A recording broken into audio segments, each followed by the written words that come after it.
Eu quero começar essa palavra fazendo uma pergunta para você. O que é esperança?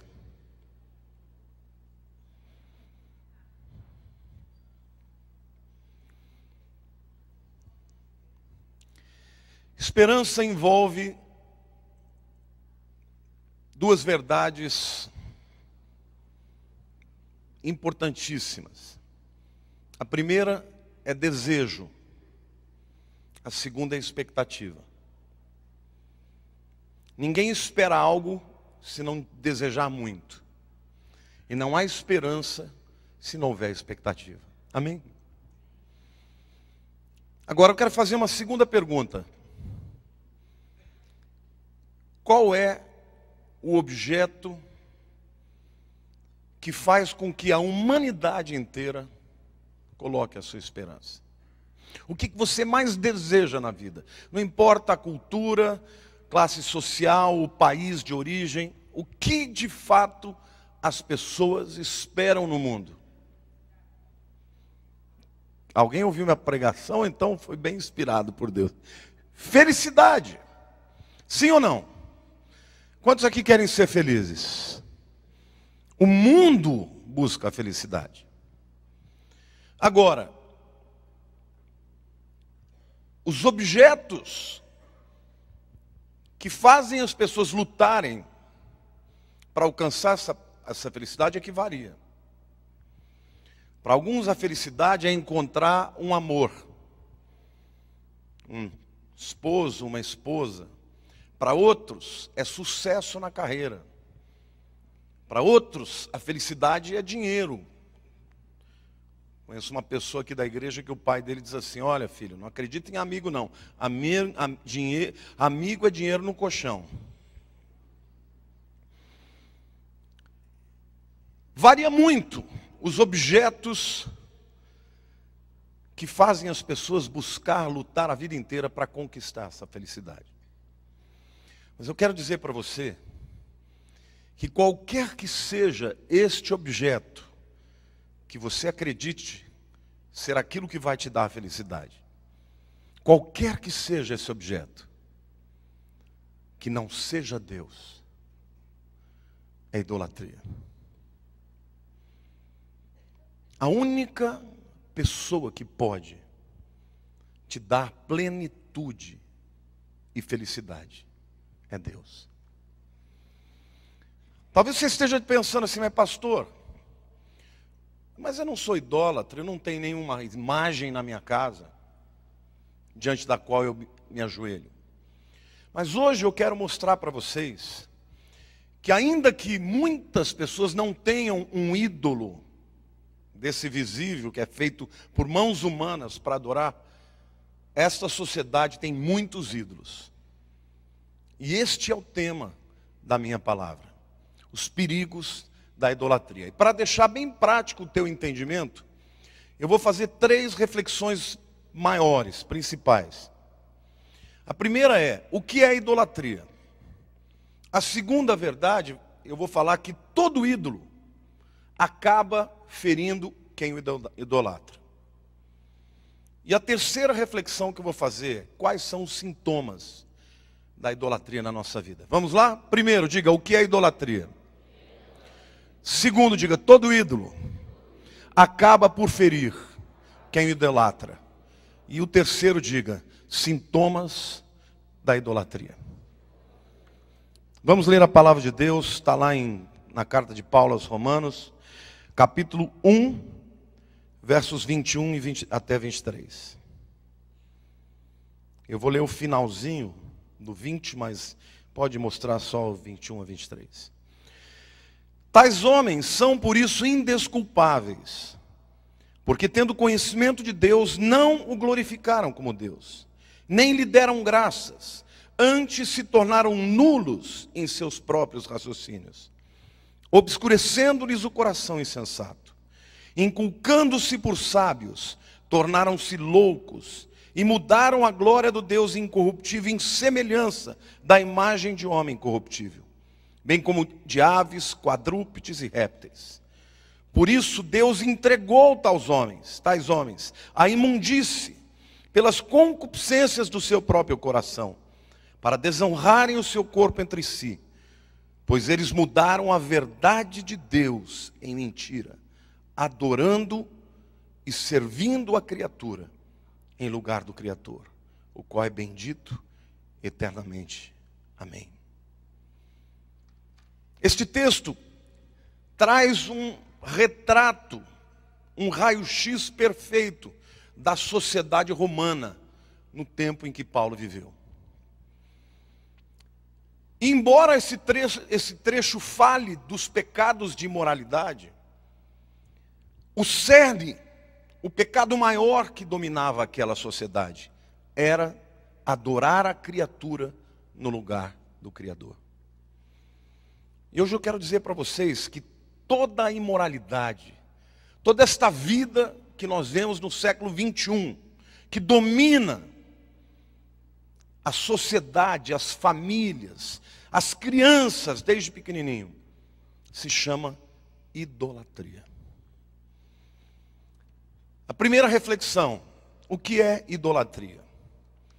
E eu quero começar falando do ponto de vista da semântica, o que a palavra idolatria significa.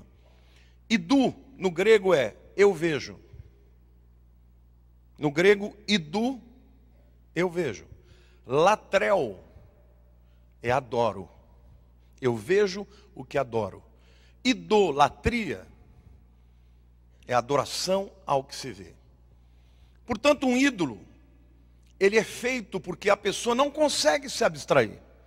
Ela não consegue se relacionar com Deus invisível, então ela precisa do quê? Precisa de uma figura, de uma estátua, de uma imagem. Do ponto de vista semântico é fácil de entender. Mas e do ponto de vista filosófico, o que é idolatria? Idolatria é amor em desordem. Deixa eu fazer uma pergunta para você. Amar a esposa ou amar o marido é bom ou mal? Bom ou mal? Amar as pessoas é bom ou mal? Mas e se você amar alguém mais do que você ama Deus? Isso se torna um ídolo. Perceberam? É o amor em desordem. E no entanto, a gente vê tanta gente no meio da igreja amando mais as pessoas do que a Deus. Deixa eu falar uma coisa para você. Se você está namorando com uma moça que não quer entregar a vida para Jesus, e você não consegue largá-la porque você a ama tanto, isso é um ídolo na tua vida. Se você está amando um homem mais do que você ama Deus, cedo ou tarde essa pessoa vai te decepcionar. Deixa eu fazer uma outra pergunta. Amar a carreira é bom ou não? Sim ou não? Quantos aqui gostariam de trabalhar em algo que amasse, que tivesse prazer em fazer? Quantos aqui querem isso? É bom, né? A maioria das pessoas quer isso. Mas deixa eu fazer uma pergunta. E se você amar mais a tua carreira do que a tua família? Amor em desordem. Idolatria. Então é muito importante você entender o conceito de idolatria, porque nessa sociedade é esse tipo de ídolo que tem. No tempo de Jesus, as pessoas ofereciam seus filhos a Moloque. Literalmente, botavam ele para ser queimado, para adorar o deus Moloque. Hoje não tem isso mais. No entanto, tem muita gente oferecendo os seus filhos, deixando ser criados, educados pela televisão, por todas essas podridões que a gente vê na televisão. Por quê? Ah, mas eu não posso ficar com meu filho porque eu tenho minha carreira. Há muita idolatria nos nossos dias.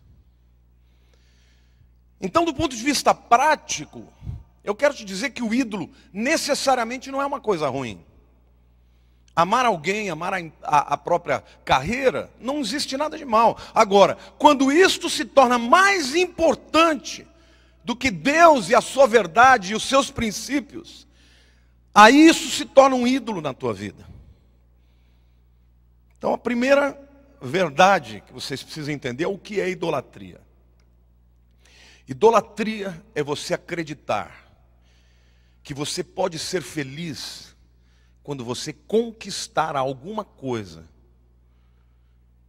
E na verdade você só será feliz se Deus estiver na tua vida. Amém ou não? Eu quero aqui falar de 3 tipos de pessoas. A segunda reflexão que eu falei para vocês que nós íamos falar é sobre o ídolo cedo ou tarde vai ferir quem o idolatra. Quero falar de 3 tipos de pessoas. Em primeiro lugar, o jovem. O jovem, 17, 18, 19 anos, qual é a fé que ele tem na felicidade? Eu vou encontrar alguém. Vou encontrar uma namorada que vai me amar, que vai me fazer pleno. Vou encontrar um namorado, vou encontrar uma carreira. E ele acredita que é isso que vai fazer ele ser feliz. Enquanto você é jovem, você namora com um, namora com outro e não foi dando certo, você vai trocando, não é? Você tira do fulano, vai para o Beltrano, tira da Maria, vai para a Joana, e vai para a Joaquina, e vai trocando. Enquanto você é jovem, você consegue acreditar na mentira do ídolo, sem que ele seja deflagrado. Mas tem um segundo tipo de pessoas. É aquele tipo de pessoas que já chegou na minha idade, pelo menos. E quando olha para trás, quando pensa o presente, pensa assim: eu não vou encontrar ninguém que seja capaz de me fazer plenamente feliz. Eu não vou encontrar uma carreira que me faça ficar rico. E essa pessoa, então, ela entra num segundo tipo de análise. Já que não dá desse jeito, a minha esposa não me faz feliz, eu vou buscar outra esposa. O meu marido não me faz feliz, eu vou buscar outro marido. A minha carreira não me dá satisfação, eu vou buscar outra carreira. Muitas pessoas chegam nesta idade e mudam, jogam tudo para o ar, desistem do que faziam, desistem da vida, desistem da família, porque ainda estão acreditando que podem ser felizes, buscando um ídolo. Mas agora o ídolo já começou a feri-lo, a decepcioná-lo. Mas há um terceiro tipo de pessoas, que é aquele tipo de gente que já chegou à conclusão que nunca vão conseguir chegar àquele padrão, àquele alvo que desejavam. E acabam tirando a própria vida. Você conhece alguém assim? Alguém que já desistiu de viver? Querido, a idolatria precisa sair do seu coração hoje. Nossa irmãzinha falou que Deus está tratando na vida dela, né? Certamente Deus está fazendo cair tudo aquilo que não devia ficar. Porque uma pessoa dessa que tem uma experiência de tanto milagre, Deus deve ter um propósito. Cadê ela? Está onde? Deus tem um propósito que deve ser extraordinário para essa família. Eu quero ler para vocês o que escreveu um famoso escritor ateu chamado Ernest Becker. Esse cara, ele olha para a sociedade e chama de a sociedade secular, aquelas pessoas que vivem a vida como se Deus não existisse. Deus não faz parte do vocabulário, Deus não faz parte da vida, Deus não está incluído em nada na vida delas. Olha o que ele, um ateu, diz a respeito desse tipo de vida. É uma autocrítica, na verdade, que um ateu está fazendo das pessoas que são ateias. Ele diz assim: nós vemos que pessoas como nós, seculares, que não acreditam em Deus, pessoas se colocaram em uma posição impossível.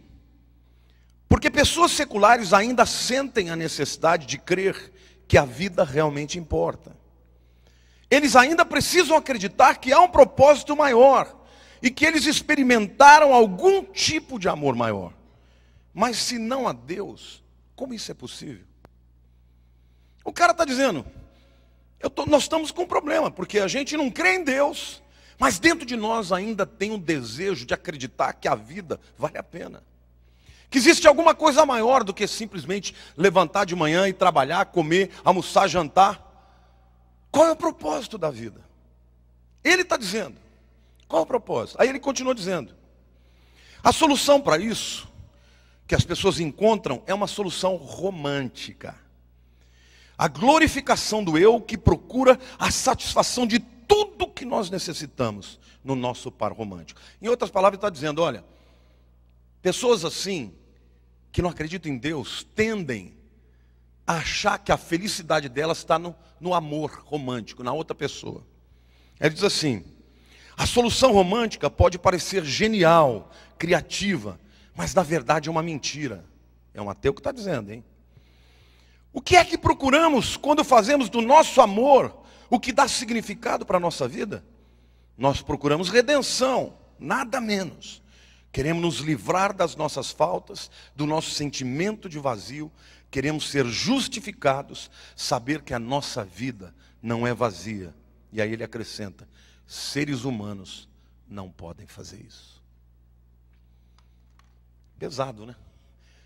Isso é uma autocrítica. O cara chegou à conclusão de dizer, olha, nós estamos com um problema. Nós não cremos em Deus, mas dentro de nós há o desejo de achar que a vida tem alguma coisa a mais. Como a gente não acredita nisso, então a gente coloca numa pessoa, um ser humano, num par romântico, a expectativa de tudo, de redenção, de preencher o vazio. Querido, é assim que um casamento começa a cair, a acabar.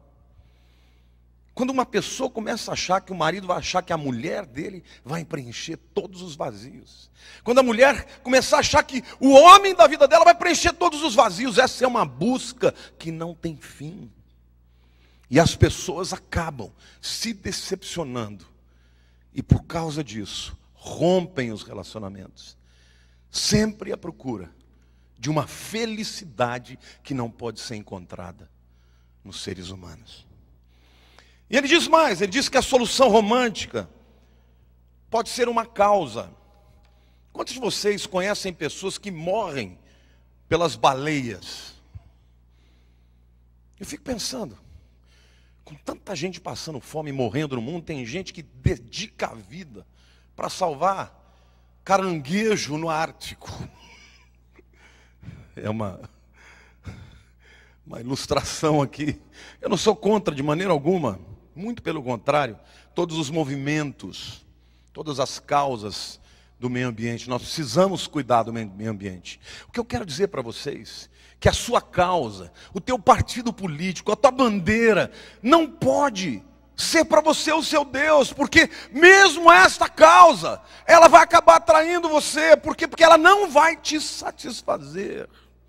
Conheço pessoas que dedicaram a vida inteira num partido como um PT, acreditando que iam mudar o Brasil, de repente os que chegaram no poder meteram a mão. E aí o cara fala, meu Deus, eu acreditava nisso. Por isso que eu não acredito em partido algum, não é partido nenhum que vai mudar essa nação. Que vai mudar essa nação é o Senhor Deus, usando pessoas que o temem, que o amam.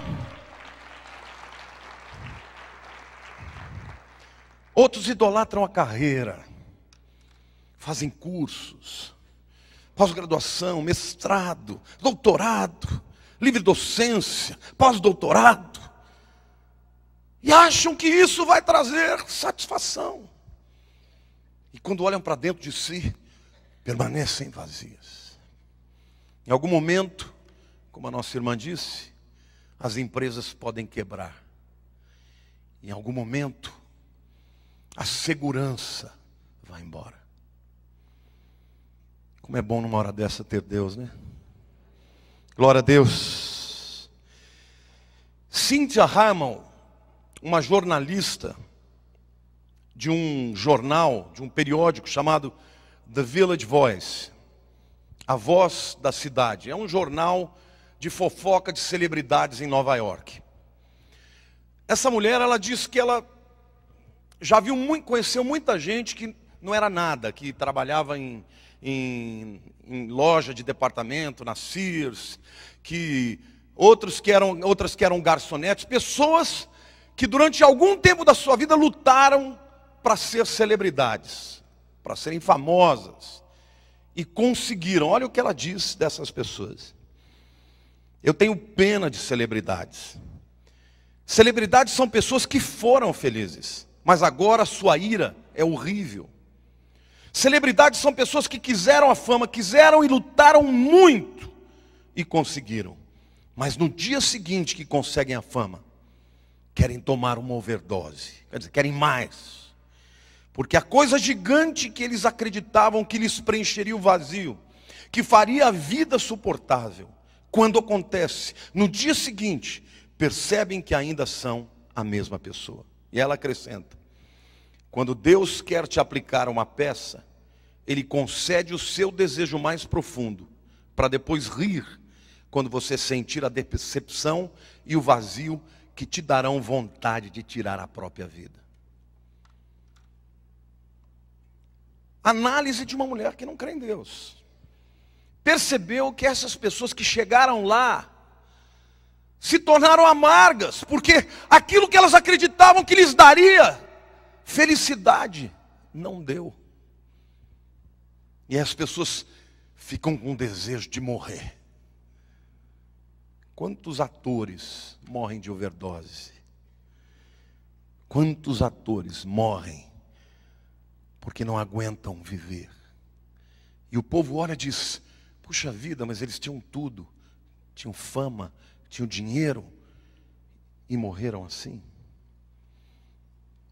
Ídolos. David Foster Wallace foi um grande escritor americano, pós-modernista. Esse cara era um intelectual de alto nível. Os textos que ele escrevia, os intelectuais passavam horas discutindo de tão profundo que era, de tão hermético que era. Um dia esse cara decide que a vida não vale mais a pena e se mata. Mas dias antes dele morrer, ele foi convidado para fazer um discurso numa aula inicial numa universidade. E olha a maneira direta como esse ateu confesso declara como é que está a alma dele. Ele diz assim: nos dias em que vivemos, não existe essa coisa de ateísmo. Não há essa coisa de não adorar ninguém. Todo mundo adora alguém. A única escolha que temos é a quem vamos adorar. E a razão para isso é que ou escolhemos adorar um Deus espiritual, como Jesus, como Alá, como Javé, ou adorar as coisas do nosso tempo. E a razão para se adorar um Deus espiritual é porque qualquer outra coisa que você adore vai te comer vivo. Um ateu dizendo: não existe essa coisa de você não adorar ninguém. Ou você adora um Deus espiritual, ou você vai adorar alguma coisa. E essa coisa que você adorar, que não for um Deus espiritual, vai te comer vivo. E comeu vivo, a ponto de ele se matar. Deixa eu te dizer uma coisa: não basta vir ao domingo na igreja. A hora de você adorar a Deus é a hora que os seus anseios forem mais profundos. Quando você estiver sozinho. Quando você tiver que enfrentar a dificuldade que este casal enfrentou de ver uma filha doente.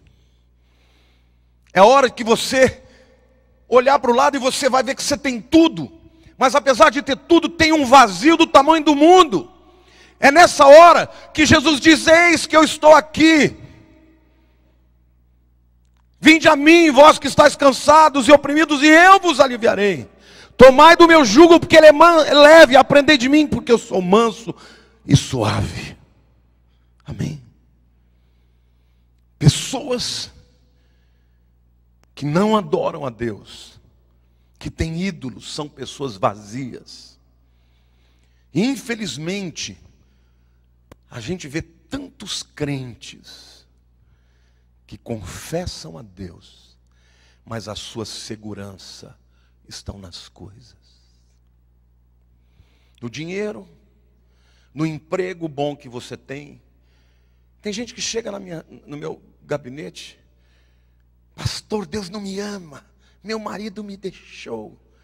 Deixa vazar, meu irmão. Deixa embora.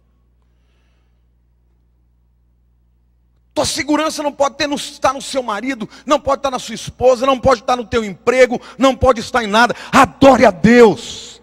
A única pessoa que você deve se prostrar e declarar: minha vida depende de ti. Levanta a tua cabeça.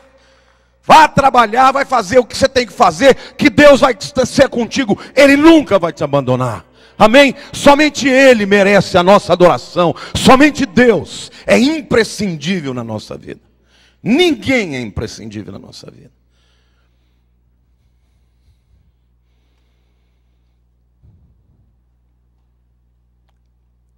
Este homem, no seu texto, ele termina dizendo: mas o que é comum de todos esses deuses é que eles nos tornam inconscientes da sua existência.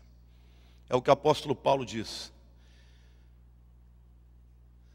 Tendo conhecimento de Deus, não o glorificaram como Deus.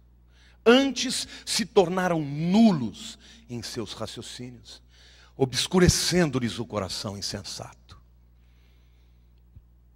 Quando alguém começa a colocar outros ídolos no seu coração, dinheiro, carreira, inteligência, poder, fama, começa a ficar cego e não percebe. Ele tinha lucidez para dizer: estes deuses, eles nos dominam e nós não percebemos. É por isso que às vezes Deus tem que tratar com a gente. Graças a Deus que a nossa irmãzinha disse: Deus está tratando. Eu fico pensando, algumas pessoas que eu conheço, se tivesse que passar por uma situação dessa de vender rasteirinha. Tem gente que preferia morrer. Tim Keller, um pastor de Nova York, ele disse que quando houve o crash de 2008 da Bolsa, muita gente se matou em Nova York. Mas uma jovem chegou até ele na igreja e disse assim: pastor, a partir de hoje, eu nunca mais vou ganhar 10% do que eu ganhei. Eu não posso mais viver do jeito que eu vivia, vou ter que vender meu apartamento, porque todo o dinheiro dela estava aplicando nas ações, ela trabalhava na bolsa, aplicava milhões e milhões de dólares. Ela disse: todo o meu estilo de vida vai ter que ser mudado. E ela disse assim: eu antes tinha muito dinheiro e pouco tempo. A partir de agora, eu vou ter pouco dinheiro e muito tempo. Antes eu tinha muito dinheiro e pouco tempo. Hoje eu vou ter muito tempo e pouco dinheiro. E ela disse para ele: mas quer saber de uma coisa? Eu estou feliz. Sabe por que ela não se matou? Que ela não deu um tiro no ouvido? Porque o dinheiro e a posição não eram o seu Deus. Ela era uma crente em Jesus Cristo. Glória a Deus. Pode aplaudir o Senhor, dizer glória a Deus.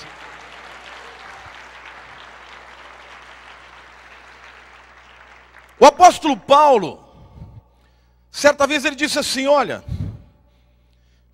tudo posso naquele que me fortalece. E todo mundo fala: aleluia, tomo posse, vou comprar um Mercedes novo.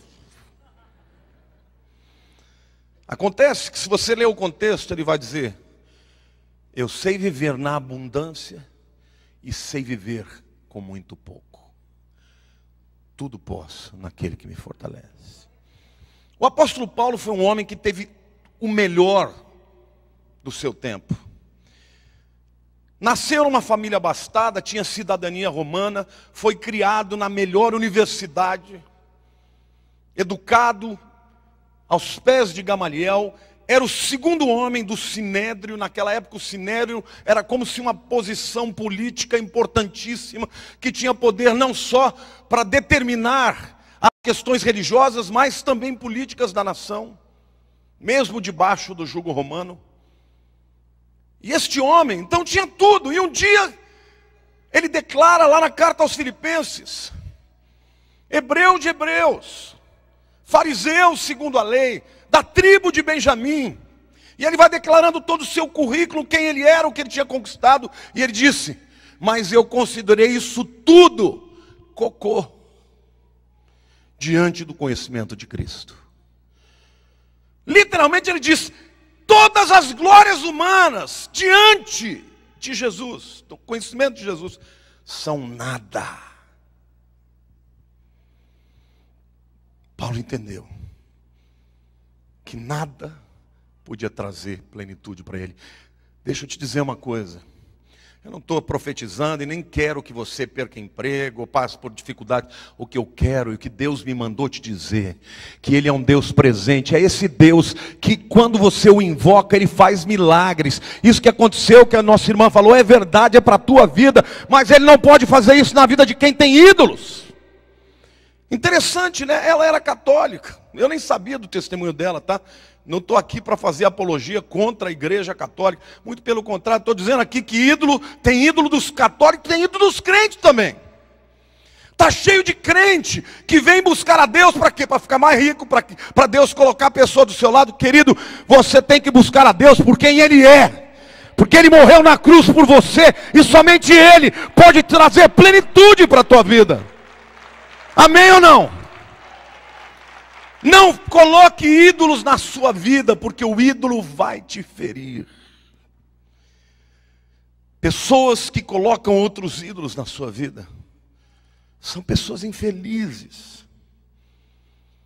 Se o teu ídolo é o dinheiro, se você adorar o dinheiro, ficará a sensação de que você nunca tem o suficiente.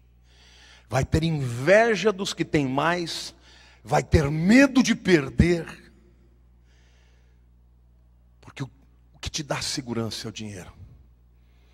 Se o teu ídolo é beleza, minha querida, se você adora o seu corpo, porque hoje em dia existe uma adoração pelo corpo, pela beleza,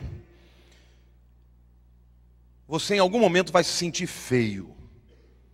E quando a idade começar a chegar, meu querido, você vai morrer 1 milhão de vezes antes de alguém te enterrar. Que me perdoem os cirurgiões plásticos. Tem gente que perde a dignidade. Tem cirurgia até no dedão do pé. A pessoa dá uma risada, levanta a perna.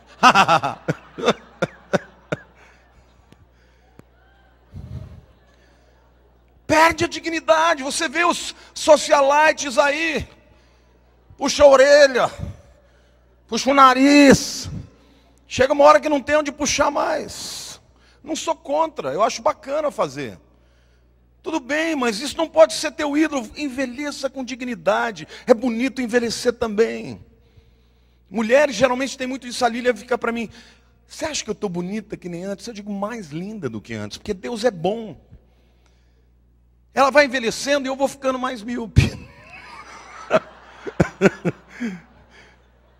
Mas míope não, mas é presbiopia, né, que a gente tem. Você não enxerga os detalhes. Quando você bota o óculos, aí você fala, tem umas ruguinhas.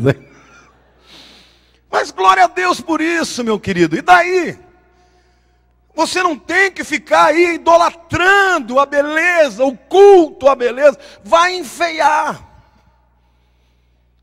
Mas pode enfeiar por fora e se embelezar por dentro. Porque a beleza que vem de dentro, a Bíblia diz que a alegria do Senhor a formoseia o rosto. Então, não tenha idolatria. Tem gente que gasta 8 horas na academia. Para quê? Me dá canseira só de pensar.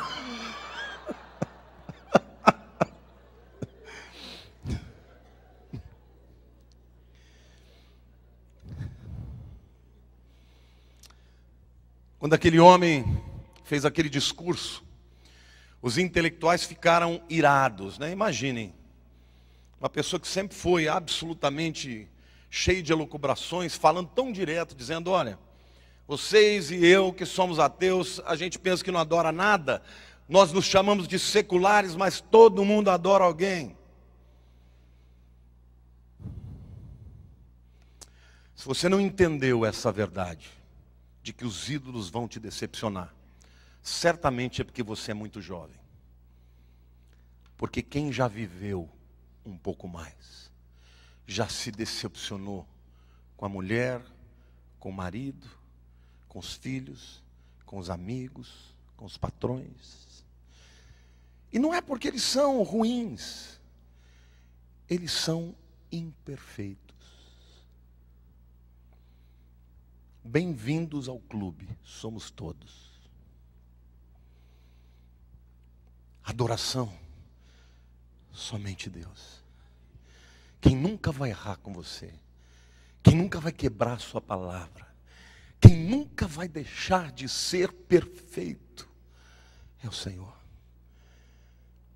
Por isso, a tua expectativa, a tua esperança, o teu esteio, o teu porto seguro, deve ser o Senhor. A terceira reflexão que eu quero fazer é sobre quais os sintomas da idolatria em nossas vidas. Há um psicólogo muito famoso chamado Alfred Adler. Ele veio depois do Freud. E ele disse assim certa vez: é muito difícil descobrir qual é a razão da nossa vida, simplesmente perguntando qual é a razão da minha vida. Ou seja, você quer saber qual é o teu ídolo? Não adianta você perguntar qual é a razão da minha vida, porque a razão da tua vida é o teu ídolo. Ele diz que não podemos descobrir porque nós não conhecemos muito bem o coração. Aí ele diz: para descobrir qual é a razão da minha vida, eu tenho que conhecer meus maiores pesadelos. Qual é o seu maior pesadelo? Qual é o maior medo que você tem na vida? O que é aquilo sem o qual você não pode viver? Ah, isso aqui não dá para viver. Isto é o seu ídolo. Pode ser uma pessoa. Infelizmente, irmãos, eu vou dizer para vocês, graças a Deus, eu vivo com a minha mulher há 31 anos. E a gente vive tão bem. Todos os dias a gente pega na mão do outro. E de vez em quando a gente tem umas conversas esquisitas, sabe? Ela fala assim: eu vou pedir para Jesus, para lá no céu a gente morar bem pertinho. Você acha que isso vai acontecer? Eu falo: meu amor, eu não sei, eu adoraria saber, viu? Ela: ah, não, dá para pedir.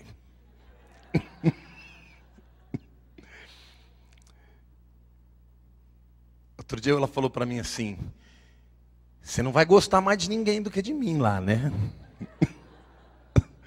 Falei: meu amor, ciúme não vai ter no céu. Ela fala: não, é zelo, porque Deus tem zelo. É muito bom, a gente vive muito bem e a gente se ama muito.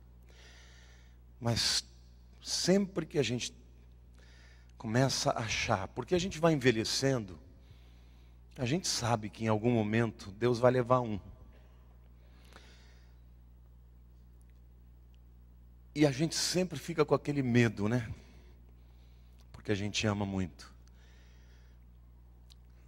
E sempre um diz para o outro: mas você vem em segundo, porque Jesus está em primeiro.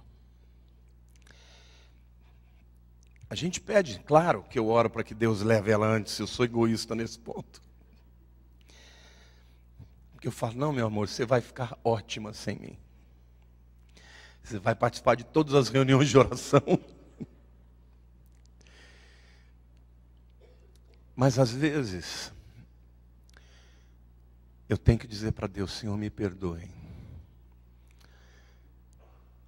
A minha segurança está em Ti.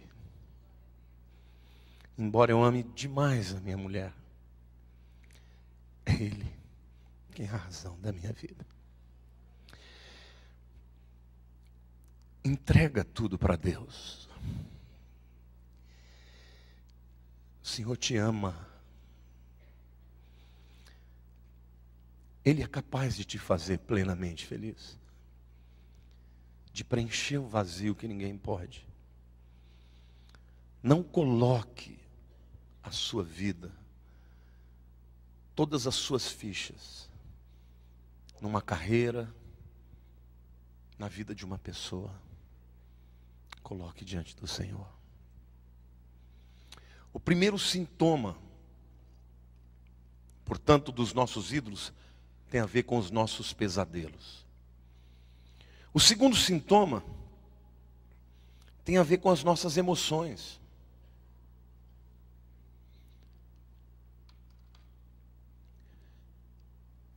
Você tem ciúme demais de alguém? Essa pessoa é seu ídolo. Existe alguma coisa na tua vida que se alguém tocar você enfurece? Essa coisa é teu ídolo. E a própria sexualidade, quando Paulo continua falando sobre o capítulo 1 de Romanos, ele diz: porque vocês adoraram a criatura e não ao Criador, Deus os entregou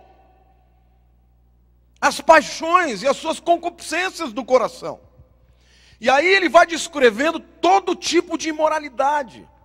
O que Deus está dizendo é que uma sociedade sem Deus é uma sociedade imoral. Queridos, basta vocês verem o que está acontecendo hoje. Porque nada mais é do que o sexo. Existem pessoas que acreditam que a felicidade delas está no sexo. Só que o sexo, ele pode trazer um prazer momentâneo, mas ele traz culpa, ele devasta, ele destrói. Então quero dizer para você, marido, não macule a sua aliança procurando alguém fora. Esse prazer pode ser momentâneo, mas vai te destruir. Esposa, não traia o seu marido quando ele não está vendo. Irmãos, tem gente que vem aqui me contar que vai a ginecologista e trai marido com ginecologista. Eu não deixo minha mulher para nenhuma ginecologista homem. Pode falar em língua estranha, dobrar o joelho, não vai.